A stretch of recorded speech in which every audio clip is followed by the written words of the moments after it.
Darles a todos la bienvenida a esta rueda de prensa de presentación del Premio Planeta Casa de América de Narrativa Iberoamericana, que, como saben, en esta edición recayó en Antonio Skármeta, en la novela Los días del arco iris. Simplemente, antes de pasarle la palabra a Marcela Serras, quería, como siempre, destacar que la Casa de América apoya y contribuye en todos los proyectos que puede, que ayudan a divulgar la cultura de América Latina, en este caso la literatura, y más allá de la dotación económica del premio, creemos que lo que realmente vale la pena resaltar del mismo es la edición simultánea de la obra en todos los países de América Latina, que es realmente lo que es muy difícil. Hoy en día todavía nos encontramos en un mundo globalizado, que hay autores que son enormes en Chile y sin embargo no están editados en Argentina, o que no hay reales y auténticos caminos de distribución para poder compartir entre países de Norteamérica como México y países de los Andes como Bolivia, ¿no? Para intentar aliviar y en cierto modo paliar esto nació este premio que, insisto, tiene, más allá del dinero, esta característica de circular las obras por todas partes y bueno, con un autor como Antonio Skármeta, sin duda la obra va a circular muchísimo. Muchas gracias y yo ya cedo la palabra a Marcela Serras, que es directora editorial de Planeta. Gracias. Solo decirles que para nosotros como editores es un orgullo siempre presentar un libro que ha ganado uno de los premios de nuestra editorial. En este caso estamos doblemente contentos y orgullosos. Tras esta imagen tan optimista de esta familia que corre con esta cara de ilusión, se esconde una novela que tiene para nosotros un valor. Es una novela de padres e hijos, pero sobre todo, probablemente, es una novela que habla de la ilusión y de cómo la ilusión nos permite tirar adelante en momentos difíciles. Transcurre en un lugar lejano y en un momento lejano, pero qué cercano y cómo de bien logramos entenderlo los lectores de hoy y aquí. Así es que les invito a leerla y ya voy a dar la palabra a Antonio, que nos la va a contar un poquitín. ¿No es así? Quiero decirle que Los días del arco iris es una novela que está organizada en torno a dos tramas.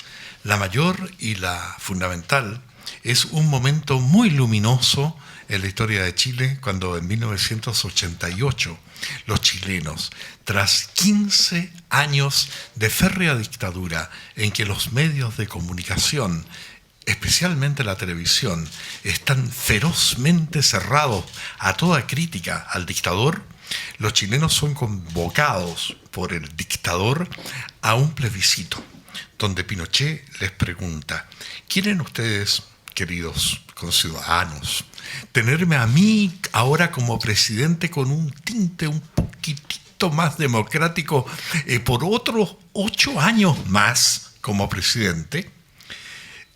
Los chilenos se juntan, se reúnen y en este plebiscito hacen activo ese no latente que tenían a la dictadura de Pinochet gracias a la gran cultura democrática que habían tenido desde hacía décadas. Estrella de esta votación, de este plebiscito, es una campaña publicitaria que se llama La Campaña del No, que diseñan varios publicistas, pero en mi ficción, en la novela, es un publicista que se llama Adrián Bettini, que convoca a su alrededor una serie de artistas visuales, cineastas, músicos delirantes que le dan a esta campaña energía, humor, sabor de alegría, ansias de futuro.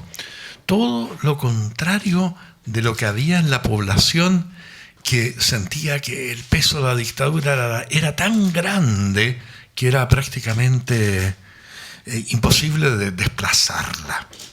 Entonces, contra todas las predicciones, cuando Pinochet, para legitimar este plebiscito como democrático, abre 15 minutitos la televisión para que la opción no se pronuncie, por estos 15 minutos entra la fantasía, la gracia, el humor de la gente, que a los que se oponían siempre a Pinochet, por supuesto, los activa aún más, pero le llega al corazón y a la inteligencia de los indecisos. Los indecisos eran el terreno donde tendría que provocar, donde tendría que surgir la idea de la libertad. ¿Por qué? Porque los indecisos en este plebiscito creían en lo que decía la publicidad del sí a Pinochet, que era lo que decía Pinochet: yo o el caos. No era esa la alternativa era Pinochet o la libertad. Y efectivamente, para hacer converger un mensaje, para movilizar a la gente, tenía que explorarse temas que no fueran los temas que tenían agobiados a los chilenos. De modo que en la campaña del no primaron elementos muy dramáticos, pero también muchos elementos de humor. Esta novela cuenta cómo este publicista, Adrián Bettini, va recolectando estas imágenes que van a llevarnos a la libertad. Por tanto, creo que es una novela que está llena de luz, porque al fin del camino esa luz se va elaborando y finalmente conduce a los chilenos a la libertad, y la libertad a la democracia que hoy tenemos. Una democracia que ha permitido, inmediatamente después de la dictadura, hubo un gobierno de centro-izquierda que estabilizó la democracia, que le dio progreso al país, le dio salud económica, creó en cierta medida un estado de protección social, y esta democracia ha tenido, dentro de las reglas de la democracia, este año un vuelco, en el sentido que la coalición de centro-izquierda fue reemplazada por una coalición de centro-derecha, cambio que no resultó para nada traumático. Más aún cuando en el plebiscito de 1988 el empresario Sebastián Piñera, que era un hombre, por cierto, apoyado por la derecha, y un hombre que viene de la derecha, votó no. Digamos, había también una derecha democrática que se opuso a Pinochet. Mi novela tiene dos líneas narrativas. La otra, una es la que concierne al publicista, y la otra es la que concierne a un joven estudiante de la educación secundaria que se llama Nico, cuyo padre ha sido arrestado, y con su voz juvenil, con su a veces ingenuidad, con la ternura de su novia. En Chile a las novias las llamamos polola. Es el adjetivo. Cuando no es un noviazgo oficial, digamos, cuando la relación es única, pero no se ha llegado tan lejos como ahora. Además que este amor no puede prosperar porque la chica siente que mientras no haya libertad, mientras la poesía no esté en las calles, todavía no es la hora del amor. Lo dilatan. Y este chico cuenta en su tono algo de lo que le va pasando. Y la otra historia concierne, por cierto, al publicista. Si ustedes me dan 7 minutos, les leo un poquito de los dos para que aprecien los dos tonos. Nada más que eso. Y luego pasamos a mostrarles una imagen. Por ejemplo, es así como narra Nico, el joven estudiante secundario. El miércoles tomaron preso al profesor Santos. Nada de raro en estos tiempos, solo que el profesor Santos es mi padre. Los miércoles a primera hora tenemos filosofía, después gimnasia y luego 2 sesiones de álgebra. Casi siempre vamos juntos al colegio. Él prepara el café y yo frío los huevos y pongo pan en el tostador. Papá toma su café cargado y sin azúcar. Yo le pongo mitad leche y aunque tampoco le echo azúcar, doy vuelta a la cucharilla en la taza como si lo hubiera puesto. Este mes el tiempo está malo. Hace frío, cae una llovizna y la gente se envuelve las narices con sus bufandas. Papá tiene un impermeable claro, color beige, como los de los detectives en las películas. Yo me pongo sobre el uniforme una chaqueta de cuero negro, Las gotas resbalan en la piel y no alcanzan a mojarme. Al colegio son 5 cuadras. En cuanto salimos del ascensor, papá enciende su primer cigarrillo y se lo va fumando lentamente hasta la misma puerta del liceo. El tabaco le alcanza justo hasta ese punto y entonces lo tira al suelo y me hace un gesto teatral para que yo aplaste la colilla con el zapato. Después pasa a la sala de profesores a buscar el libro de clases y cuando entra a nuestro curso pregunta en qué estábamos la última vez. La última vez estábamos en Platón y el mito de la caverna. A mí me gusta la filosofía, aunque no quisiera ser profesor como el papi, porque hay que levantarse temprano, fumar cigarrillos negros y además ganar poca plata. Esa es la línea que concierne al narrador Nico. Y la otra línea que concierne al narrador, a la historia de Adrián Bettini, se la voy a expresar en algo que tiene una base real. Adrián Bettini busca desesperadamente esta imagen que necesita para expresar la idea de futuro, de color, que debe venir con la democracia. Y finalmente la novela se llama Los días del arcoíris, porque el símbolo al cual llega es un arcoíris. Es la unión de fuerzas tan distintas que expresan tantas cosas, pero tienen un objetivo común, el no al dictador. Y está bastante desesperado porque le cuesta encontrar cómo hacer positiva una palabra negativa como no, cómo hacerla movilizadora. Incluso le consulta a la hija, que es jovencita, y le dice, tú que eres más moderna, dime, ¿qué hago con esta palabra no? Y la hija le sugiere, pues, hazte una canción alegre como la de los Beatles, por ejemplo. Por ejemplo, esta, le dice Patricia a su padre, le dice, she loves you, yeah, yeah, yeah, she loves you, yeah, yeah. Pero entonces Bettini le dice, claro, pero en mi caso tendría que ser, she loves you, no, no, no. Con estos elementos va buscando esta canción del no.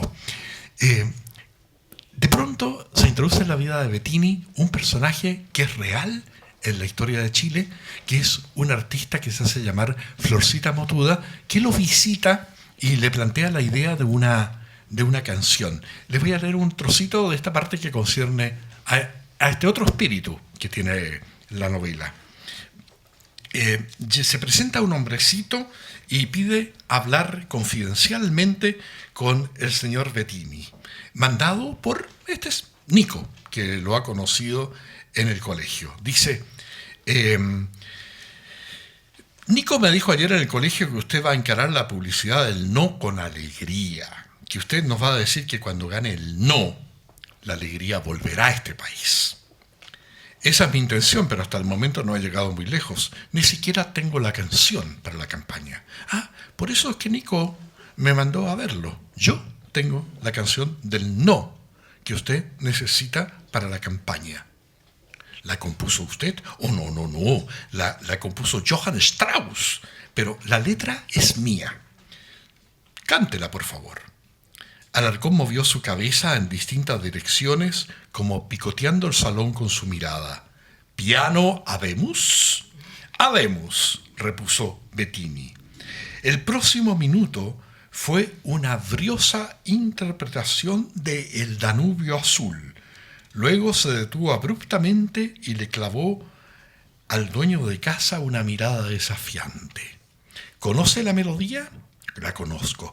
¿Usted cree que habrá en este país algún individuo o individua que no sea capaz de entonar esta canción? Francamente lo dudo. Es un tema muy oreja. Oreja, efectivamente, un tema muy oreja. Ahora estoy curioso por saber a dónde nos lleva todo esto. Si Bettini no había dado crédito a sus ojos al ver a Florcita Motuda en su atuendo intemporal, ahora no dio crédito a sus oídos. La curiosidad lo azuzaba más que el espanto. Y ahora, dijo, adelante. Tras una breve y florida introducción al piano, Raúl Alarcón, alias El Chiquitito, también llamado por sus amigos Florcita Motuda emitió el siguiente texto sobre el inmortal Danubio azul de Strauss. Se empieza a escuchar el no, en todo el país. No, no, no, no. Cantan los de allá, no, no, no, no. También los de acá, no, no, no, no. Canta la mujer, no, no, no, no. Y la juventud, no, no, no, no. El no significa libertad. Todos juntos por el no. No, no, no, no, no, no, no, no, no, no, no, no, no, no, no, no, no, no, no me permite que lo interrumpa un momento, señor Alarcón. Por supuesto, señor Bettini, tengo que hacer un llamado exactamente a esta hora. Y comprendo. Vuelvo enseguida. ¿No quería alegría, don Adrián? Ahí la tiene, pues. No, no, no, no, no, no, no, no. ¿Qué le pareció realmente mi vals del no, señor Bettini? Genial, señor Alarcón, genial. Gracias, pero yo solo me atribuyo la mitad de la ópera. La otra mitad se debe al talento de Strauss. Alarcón y Strauss. Una dupla ganadora. Usted y Strauss se entienden a la perfección. Como gemelos, como uña y mugre, como culo y calzón. Exactamente. Bettini lo agarró del cuello y sin dificultad consiguió levantarlo del piso. En vilo lo llevó hasta la puerta de salida y allí le aplicó el empujón final. ¡Fuera! Les muestro estos dos aspectos de la novela que se van entramando, se van trazando, hasta llegar a este final, que es un final con arcoíris que nos trajo a los chilenos la libertad. Ahora, la campaña del no fue una campaña real, que hizo un gran efecto en la gente y fue la gota de agua, digamos. La lucha por el no antes de esta campaña le costó la vida a mucha gente. Pero este es un momento muy jubiloso que es el que expresa la novela y les quiero mostrar un montaje que yo hice de la campaña del no, que dura exactamente 10 minutos para que ustedes vean cuál es el tono y con esto terminamos nuestra presentación y contestaré encantado sus preguntas. Si podemos ver las imágenes, por favor. Diga, yo soy libre de pensar, porque siento que es la hora de ganar la libertad. ¿Hasta cuando ya de abusos es el tiempo de cambiar? Porque basta de miseria, voy a decir que no. Porque nace el arco iris después de la tempestad. Porque quiero que florezcan mil maneras de pensar. Porque sin la dictadura la alegría va a llegar. Porque pienso en el futuro, voy a decir que no. Vamos a decir que no. Oh. Con la fuerza de mi voz. Vamos a decir que no. Oh. Yo lo canto sin temor. Vamos a decir que no. Oh. Todos juntos a triunfar. Vamos a decir que no. Por la vida y por la paz. Chile, la alegría ya viene. Buenas noches. Por primera vez en 15 años, quienes no comparten el pensamiento oficial tienen la oportunidad de dirigirse a usted a través de un programa de televisión propio. Oportunidad para mí de reencontrarme con esta profesión también de la cual fui marginado hace más de 5 años. Pero 15 minutos en 15 años no es mucho y vamos a esa alegría que viene. Terminemos con la muerte, es la oportunidad de vencer a la violencia con las armas de la paz. Porque creo que mi patria necesita dignidad. Por un Chile para todos, vamos a decir que no. Vamos a decir que no. Oh. Con la fuerza. Los chilenos hemos sido convocados a ratificar, mediante un plebiscito, al candidato único propuesto por los comandantes en jefe. En las democracias no es así. Allí se elige entre varios candidatos. Aquí hay uno solo.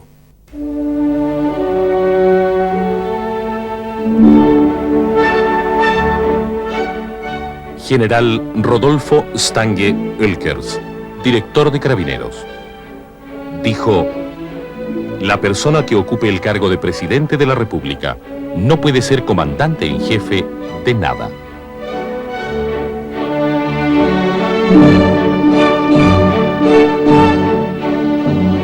General Fernando Matei Aubel, comandante en jefe de la Fuerza Aérea, dijo: he leído con toda atención el comunicado de la Conferencia Episcopal y creo que es muy interesante. Por supuesto que lo voy a tomar en cuenta para cuando nos tengamos que reunir.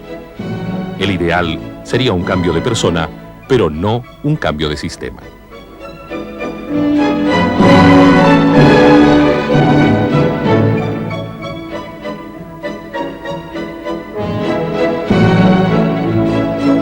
Almirante José Toribio Merino Castro, comandante en jefe de la Armada, dijo: el candidato debe ser una persona joven, vigorosa, ojalá como de unos 54 años de edad y civil, de raza caucásica o araucano, no importa, como me gusta, de 1,72 m y que pese unos 70 kilos.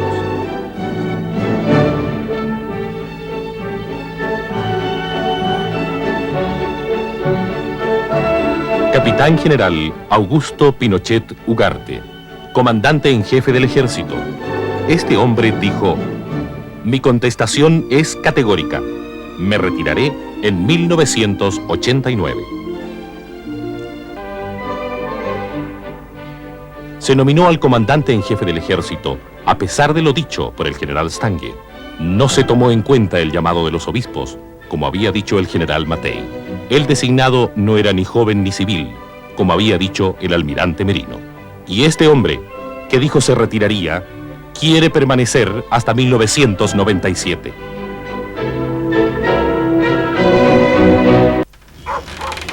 Cuarto a 6. Buenos días, señora Yolita. Buenos días, mijita.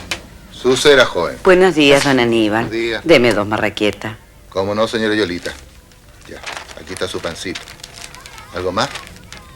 ¿Anota esto, don Aníbal? Voy a llevarte también. ¿Cómo no? 2 bolsitas.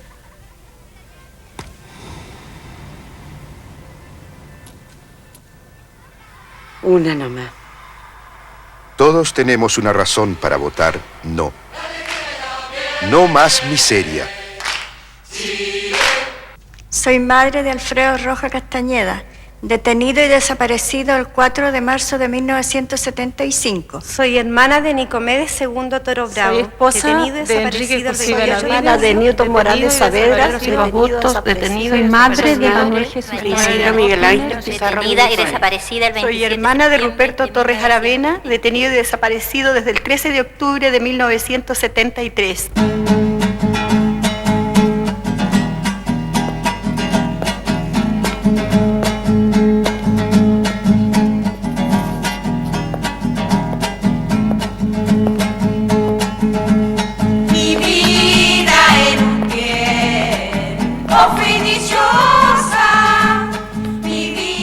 De usted depende que nunca más vuelva a ocurrir.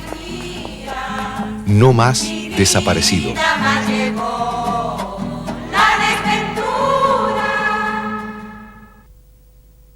Sin odio, sin violencia, sin miedo.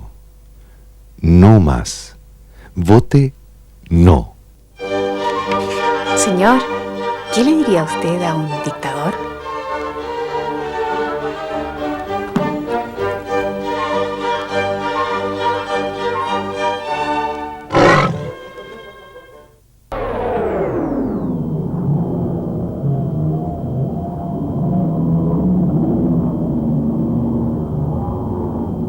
Este hombre desea la paz. Este hombre desea la paz. Este hombre es chileno. Este hombre es chileno. Este hombre lucha por lo que cree. Este hombre lucha por lo que cree. Estos hombres tienen derecho a vivir en paz y tienen derecho a trabajar por lo que creen. La patria será grande cuando ningún chileno tenga miedo de otro chileno. Chile será grande cuando todos tengan un lugar en la patria. Para que esto no vuelva a ocurrir. En la guerra, Todos tienen miedo. La paz se logra en democracia.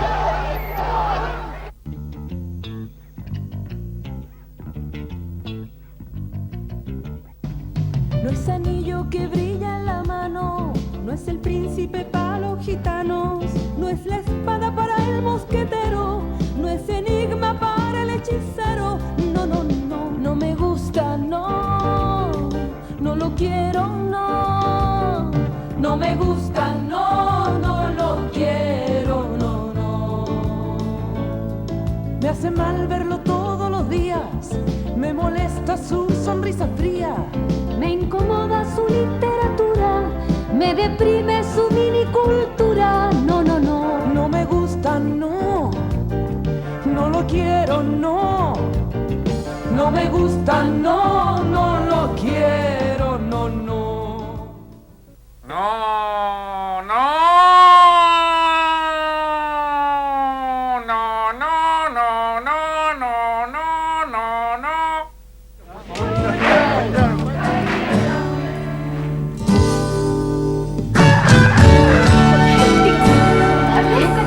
¿Dónde hay que ponerse? Otro más.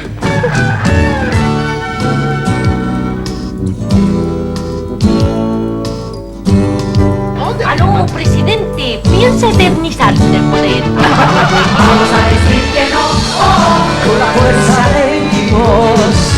Vamos a decir que no, oh, yo lo canto sin temor. The pain of Chile over these long years has been the pain of all of us. Remember that the ballot is secret, and the future of your country is in your hands. Amo tu Pinoche, en Chevi a placa ni en tati, el lunga landa ti bichi plata. Nelan justicia ti bichi entonces yo no lo quiero. Porque si acaso el pueblo no lo quiere, vota que no, pues señor. Y si no vota que no, al año hay elecciones libres, pues lo que quieren ellos. Sin odio, sin violencia, sin miedo. No más. Vote no. Vamos a decir que no, todavía hay por la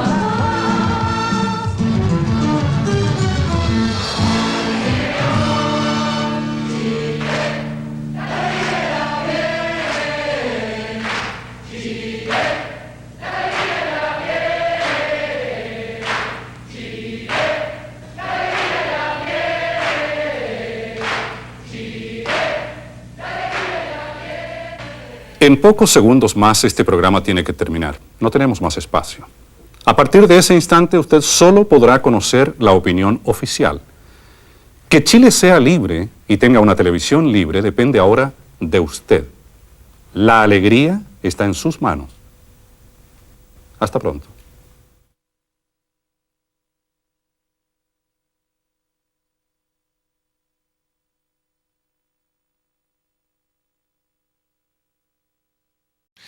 Bueno, muy bien, es una pregunta que atañe a la historia de Chile, no a la novela, que es una ficción. Se la contesto con mucho gusto cuál es mi percepción. Una vez inaugurada la democracia, y este es un tema que se discute al comienzo del libro, el primer presidente democrático, Patricio Aylwin, presenta un informe que han hecho destacados juristas, hombres que se llaman probos, objetivos, y presentan un documento llamado el informe Rettig, que cuenta las atrocidades minuciosamente que ha cometido la dictadura. Cuando da el resultado de lo que ha averiguado esta comisión, el presidente Aylwin, con lágrimas en los ojos, se dirige al país y le dice al público, a los chilenos, le dice: esto es horroroso, esto es lo que hay, se hará justicia en la medida de lo posible.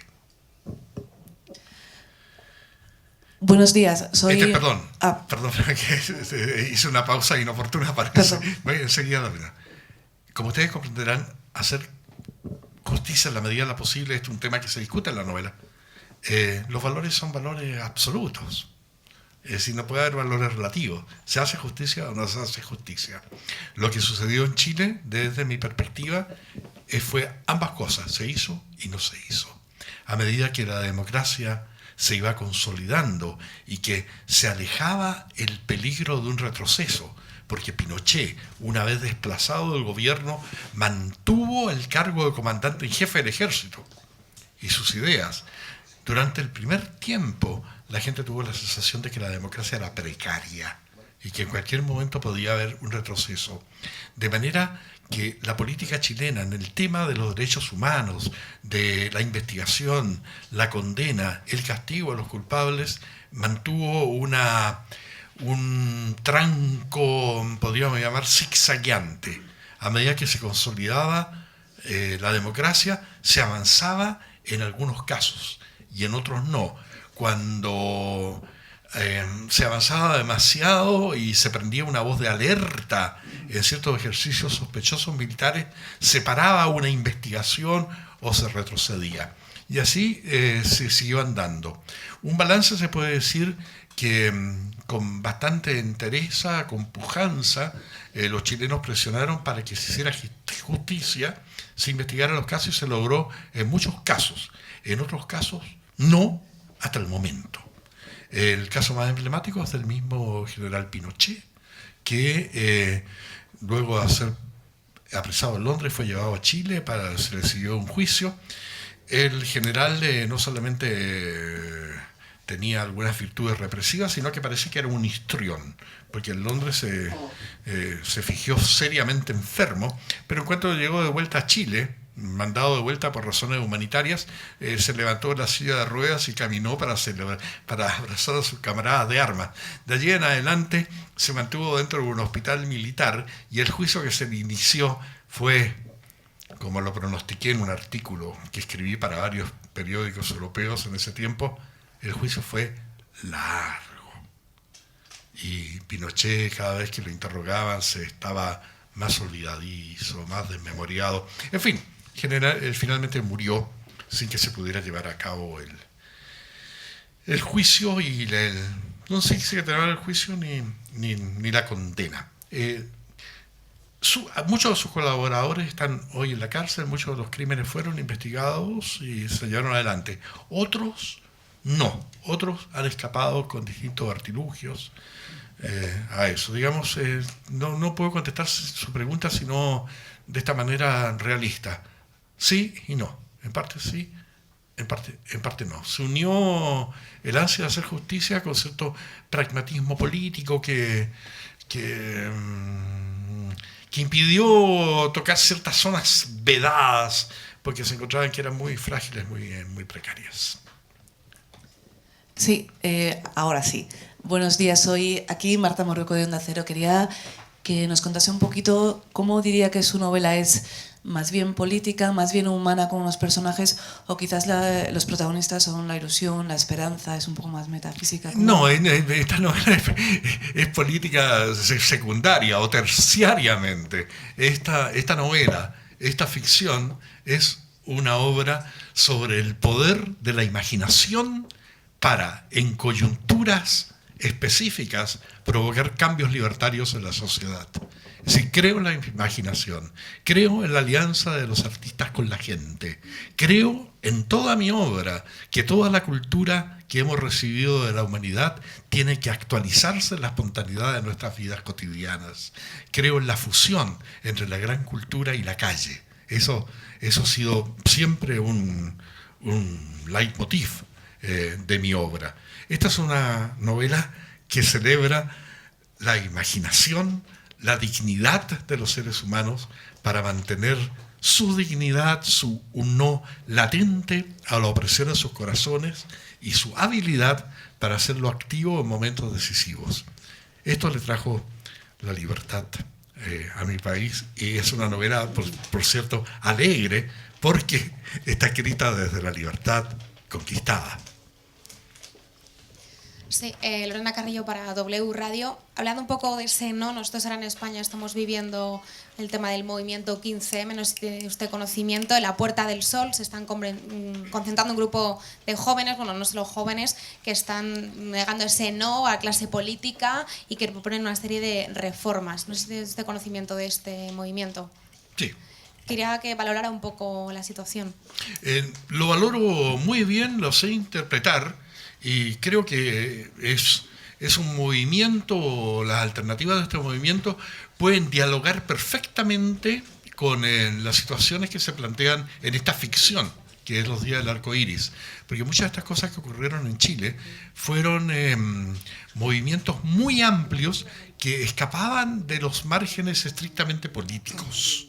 Eran ansias expandidas en la sociedad. Entonces, justamente al celebrar la capacidad del poder de la imaginación, de la fantasía, del espíritu cívico que hubo en la gente en los días del no, veo que también en países donde existe cierta apatía, cierto desgano, una clase como de abulia, el convencimiento que hay en muchos jóvenes de que las estructuras de la sociedad son estas y estas, y que las cúpulas son cúpulas, que no hay nada que hacer. Un movimiento como el M15 desmiente de una manera muy enérgica esta tendencia generalizada. Me atrae este movimiento, primero que nada, porque está planteando una agenda a las dirigencias políticas. Está trayendo la necesidad de transparencia. Lo fantástico de esto ocurre en una democracia.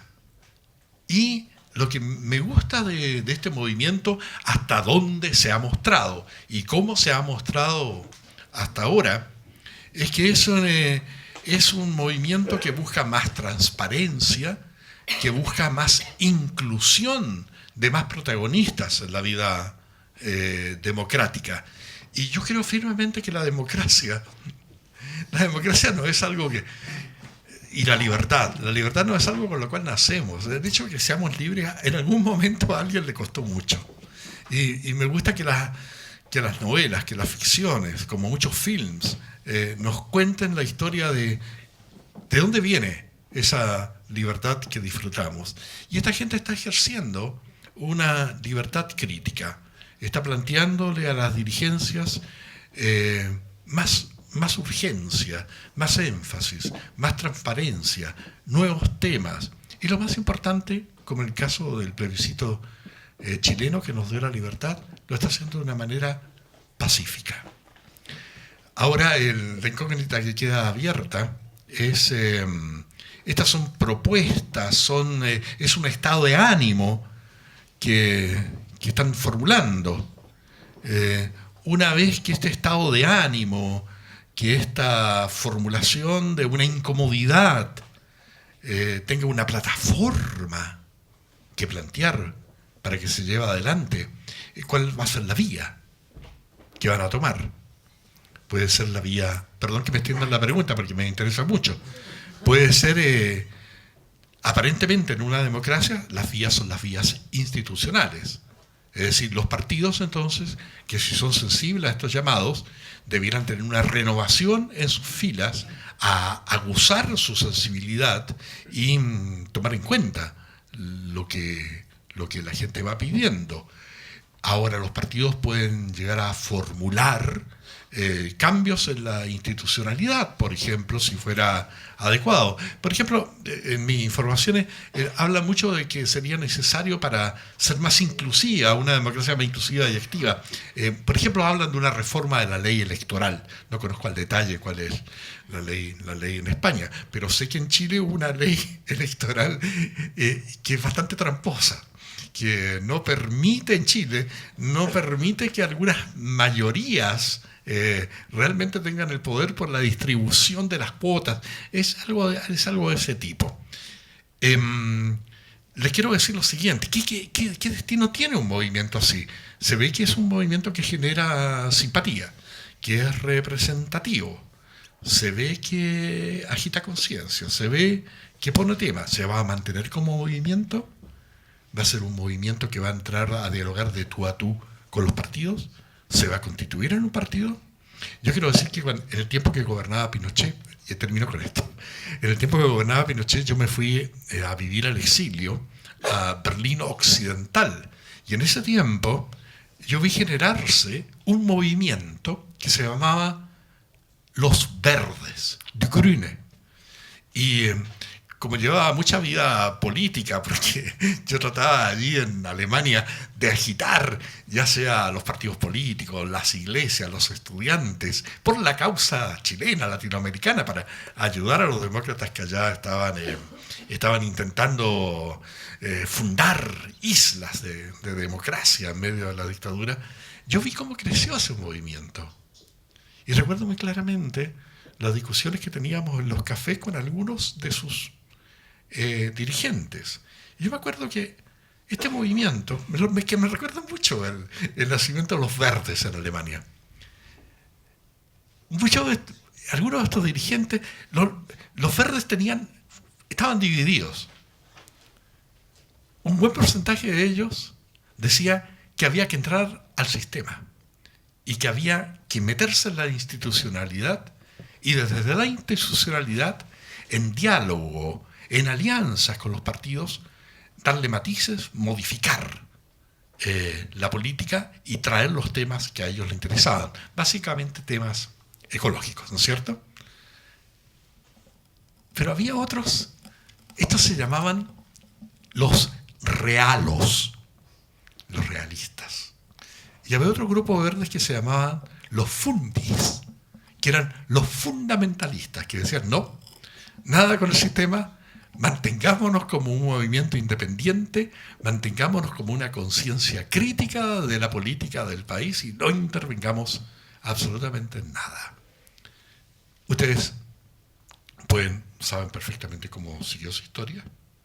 Los verdes se constituyeron en un partido, y en un partido tan poderoso que llegó a gobernar con los socialdemócratas largo tiempo.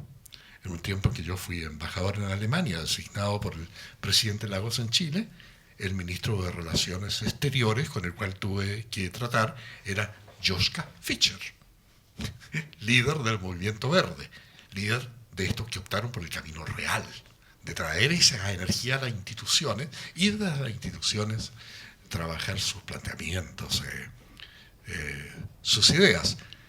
No sé qué va a ser el M15. Es un movimiento incipiente, se ve generalizado, se ve que hay agitación, se ve que es un tema social. Pero hay que tener cuidado en lo siguiente, que cada vez que uno plantea un no, una crítica, tiene que tener la carta de reserva, que es el sí, sí a qué. En el caso chileno, después del no, inmediatamente se constituyó una muy sólida coalición de centro-izquierda que, contra todas las predicciones, le dio tranquilidad, estabilidad y paz al país. Es decir, ¿en qué momento y cómo van a hacer efectiva su agenda? La gente de este movimiento. ¿Van a tener dirigentes? ¿Van a tener líderes? ¿Van a dejar de ser portavoces esporádicos? ¡Wow! Interesante. ¿Qué magnitud va a tener este fenómeno? Pero le agradezco la pregunta porque evidentemente que hay una asociación muy directa con los días del arco iris. Eduardo Moyano, La Voz de Cádiz. Antonio, has definido la novela como una novela de la imaginación, sobre todo, el triunfo de la imaginación, pero también en algún momento has hablado de una novela de dichas y quebrantos, parafraseando a Violeta Parra, ¿no? Hay dichas, como por ejemplo ese texto que nos has leído, ¿no? Ese texto de Alarcón y Bettini, y después quebrantos, como la cueca que hemos visto en imágenes, que baila con el desaparecido, ¿no? En esas dichas hay algo que también yo recuerdo de otra novela tuya, ¿no? Cuando pones a la misma altura a Alarcón y a Strauss, ¿no? Creo que los dos se ponen a la misma altura. Eso mismo pasaba con El cartero, ¿no? Cuando ponías a Mario Jiménez a la misma altura de Neruda y defendías que la poesía, en este caso la música, no son del autor, sino de quien la escucha, en este caso, o leía la poesía en el pasado, ¿no? ¿Eso sigue siendo igual ahora? Sí, la frase era la poesía no es de quien la escribe, sino de quien la usa. Esa llegó a ser una frase muy popular después de que se exhibió mundialmente la película El Postino, el cartero de Michael Radford, que tuvo un gran éxito internacional en todo el mundo. Y en Italia fue muy curioso porque esta frase, la poesía no es de quien la escribió, sino de quien la usa. Hicieron hasta una camiseta, un t-shirt, que fue muy popular. Durante años los jóvenes traían esa camiseta. Una vez más, insisto que este es un tema de mi obra, la necesidad de actualizar, de darle potencia a la cultura que nos ha venido heredada de nuestros mayores, desde la antigüedad clásica, pasando por el romanticismo, el realismo, hasta hoy. Es decir, eso tiene que ser vida cotidiana. Es decir, cuando Patricia Bettini, la novia de Nico, el joven de los días del arco iris, en la escuela italiana, lee una frase de Dante, va y se la muestra al chico con ese amor por los hallazgos poéticos que sienten los jóvenes en algunas canciones rock, en algunos poemas que los mueven. Y es una frase que Dante dice en italiano, bueno, hago la traducción ahora, dice, la libertad, un bien tan preciado que por él hasta la vida diera. Hola, José María Plaza del Mundo. Yo quería saber si esos días del arco iris, ¿tú estabas en Chile? No. En esos días yo no estaba en Chile, estuve los días previos. Estuve en Chile antes, durante la dictadura, algunas veces, y palpé climas distintos. La primera vez que estuve, el clima era completamente depresivo, seguía el toque de queda y todo lo demás. En la segunda etapa, ya cerca del plebiscito, ya vi cómo se fueron constituyendo las distintas energías que fueron a converger. Y de luego seguí minuciosamente la historia de la campaña. Pero la seguiste ya desde fuera, ¿no? Me imagino. No, el día del plebiscito yo no estaba en Chile. Ya estaba. Entonces, para documentar... Antes sí. Sí, estuviste... Sí, pero la campaña no la conozco al revés y al derecho. Este montaje es mío. Sí, montaje he hecho sobre horas de imágenes. Luego te quería preguntar que una historia tan bonita como esta y tan esperanzada, incluso tan actual, ¿por qué no la has escrito antes? ¿Por qué no la has escrito antes esta historia? Sí. No, esta historia la llevo escribiendo hace mucho tiempo. Es decir, las novelas maduran en su momento, en que se juntan distintas emociones, en que se cuaja el estilo, en que hay que resolver problemas de composición. Es decir, cómo voy combinando la historia de un adolescente joven y su voz con la historia del publicista. Cuánta realidad introduzco y cuánta poesía. Es una búsqueda de las proporciones, de la combinación, y esto puede tomar años. Hay novelas que yo he escrito en poco tiempo, que me han tomado 4 o 5 meses hacerlas, y hay novelas que me han tomado años, como La boda del poeta o La chica del trombón. Y hay novelas que he escrito a lo largo del tiempo. Ahora mismo, hace muchos años que estoy escribiendo una novela y entre tanto he publicado otros libros. Es decir, el tiempo narrativo no es el tiempo de la disciplina funcionaria, es un tiempo que va por otras líneas. Es el tiempo emocional del cual hablaba Henri Bergson. Henri Bergson, madame, francés, filósofo. O sea que es una novela que llevas dentro de ti. Digamos, a la campaña del no, sí, al plebiscito, sí, a la decisión del pueblo chileno, sí, a la inteligencia, porque aquí hubo un momento muy crítico. Había un momento en que la ultraizquierda tenía una filosofía distinta sobre el plebiscito. Decía que el plebiscito iba a ser fraudulento. Y la consigna de la ultraizquierda está discutida también en los días del arco iris. La consigna era no, votemos no sino la consigna era no votemos.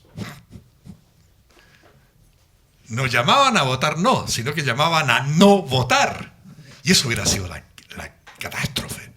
Eso hubiera sido el desastre. Porque ahí sí que se hubiera restado completamente la energía de la gente y no se hubiera encontrado el camino a la libertad que se logró.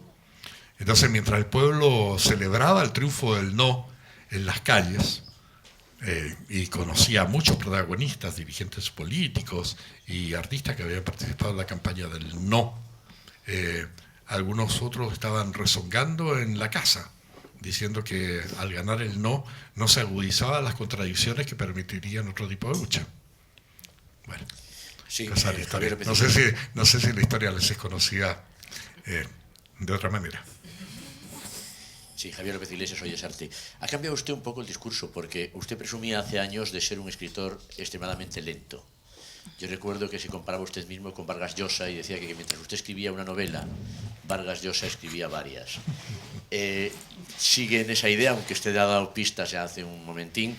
Y otra cuestión que también comentaba usted hace tiempo era que le hubiera gustado ser más un director de cine, un cineasta, que un escritor, o por lo menos ir concitando esos dos ámbitos. ¿Siguen esa idea o también va cambiando? Muy bien, le voy a contestar las dos preguntas.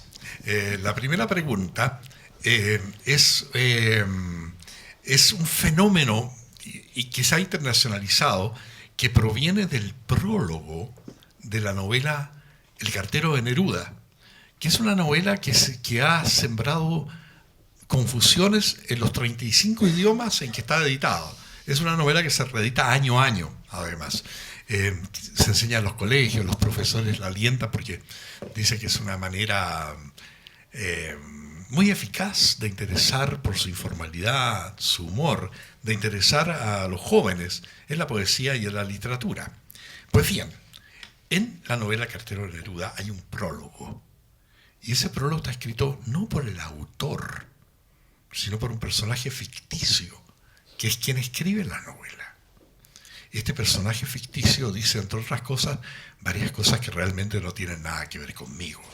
Cuando yo escribo, dice que jamás ha publicado ningún libro, que es un flojo redomado, que es totalmente lento, que escribir El cartero de Neruda, que es una novela que tiene 200 páginas, le tomó algo así como 15 años, que dice, no tengo la celeridad de Vargas Llosa, que mientras yo he escrito esta novela, ha publicado Pantaleón y la Felicitadora, La Casa Verde, La Ciudad y los Perros, La Guerra del Fin del Mundo.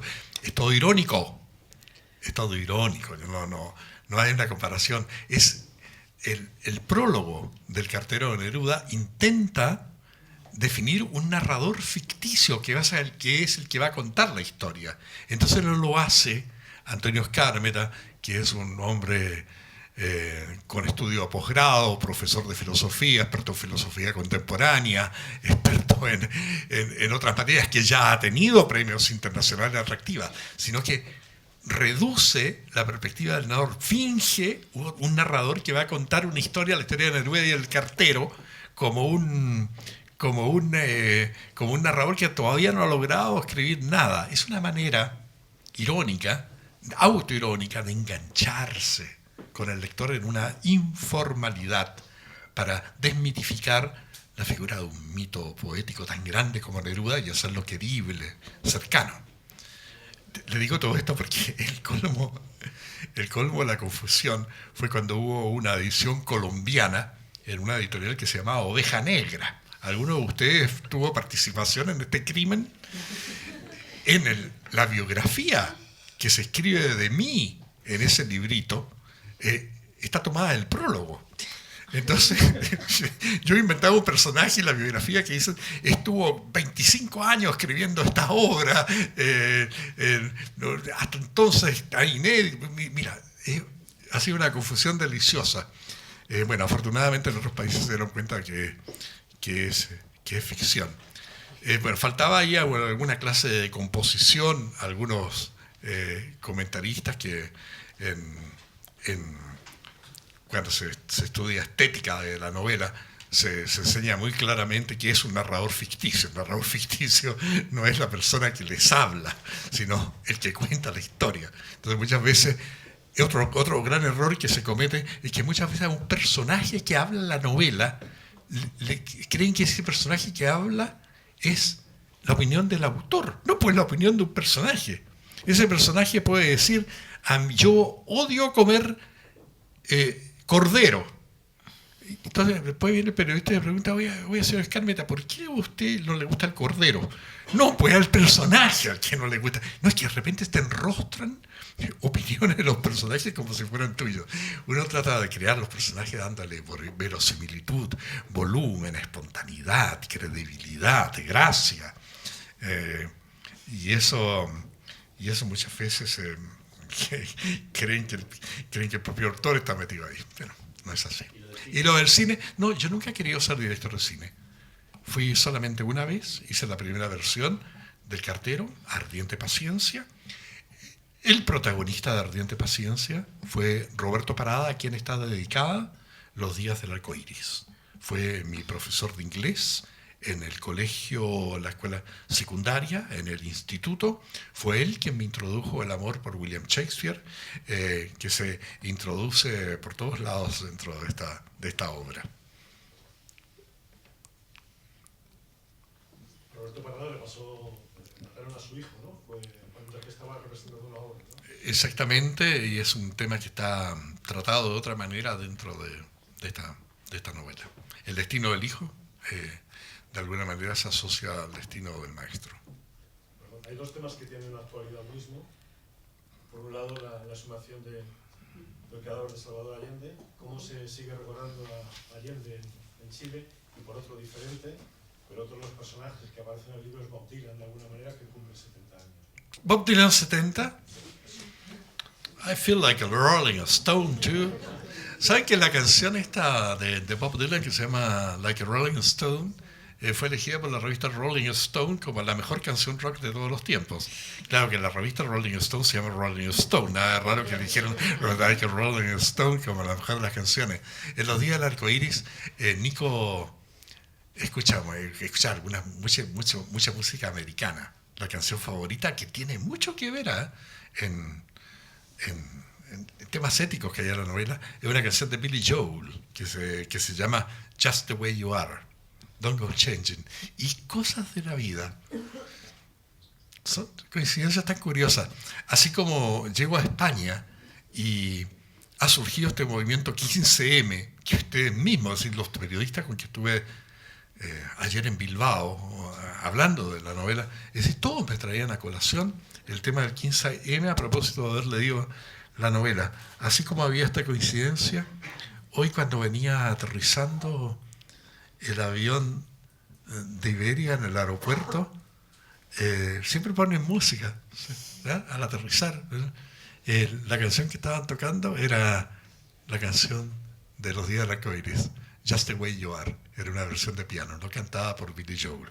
Y la otra canción fuerte que hay en esta novela es de un grupo rock chileno que se llama Los Prisioneros, que se llama La Voz de los 80, que es un grupo que se ha extendido por toda América Latina y no sé si llegó en algún momento a España. Muy buen rock. Eso fue.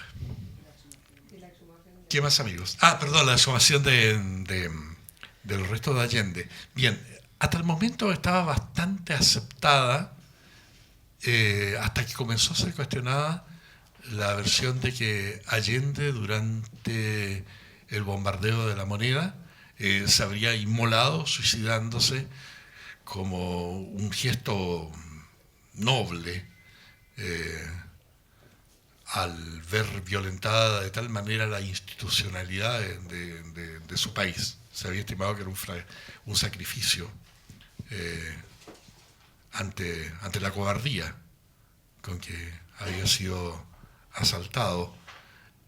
Luego, al exhumarse algunos restos de otras figuras de la vida política chilena, como la del expresidente Frei Montalva, hijo de Eduardo Frei, que fue presidente de Chile ahora en los días de la democracia, padre, perdón, de Eduardo Frei, descubrieron que en una operación que le había hecho habían introducido los médicos veneno. Este Eduardo Frei Montalva en algún momento era la alternativa democrática para enfrentar a Pinochet, y parece que en algún momento se fueron desprendiendo de los posibles rivales que podría tener más atracción sobre la gente. Entonces quedó siempre la duda de qué había pasado realmente con Allende. La versión que se había aceptado por un testigo ocular que habría sido un médico era que Allende se había suicidado. Luego, al parecer, se han ido encontrando pruebas de que podría haber sido o no, y se ha puesto en duda la versión del médico. De modo que no sé qué dará la exhumación que se ha hecho ahora, ¿no es cierto? Creo que se hizo ayer, como yo he estado viajando estos días.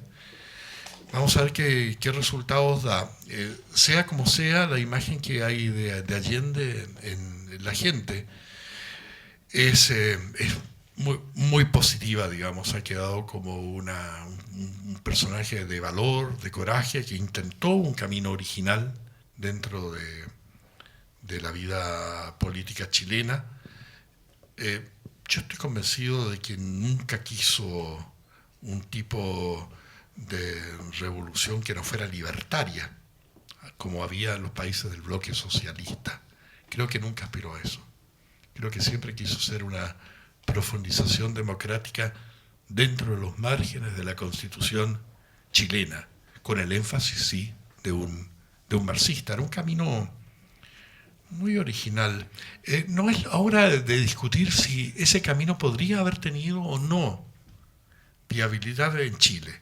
No quiero explayarme en los argumentos, porque sería muy largo empezar en esta discusión. Quiero solamente señalar que, sea como sea, suicidio o muerte, en Chile es percibido como un héroe por la gente democrática de muchas tendencias. Hay quienes juzgan y no tienen un buen recuerdo de él, porque estiman que la política económica que siguió fue errada y le hizo daño a la economía del país. Pero este es un punto que en otras circunstancias yo también quisiera discutir, pero por el momento dejémoslo hasta acá. No sé si hay más preguntas. Pues bueno, muchas gracias.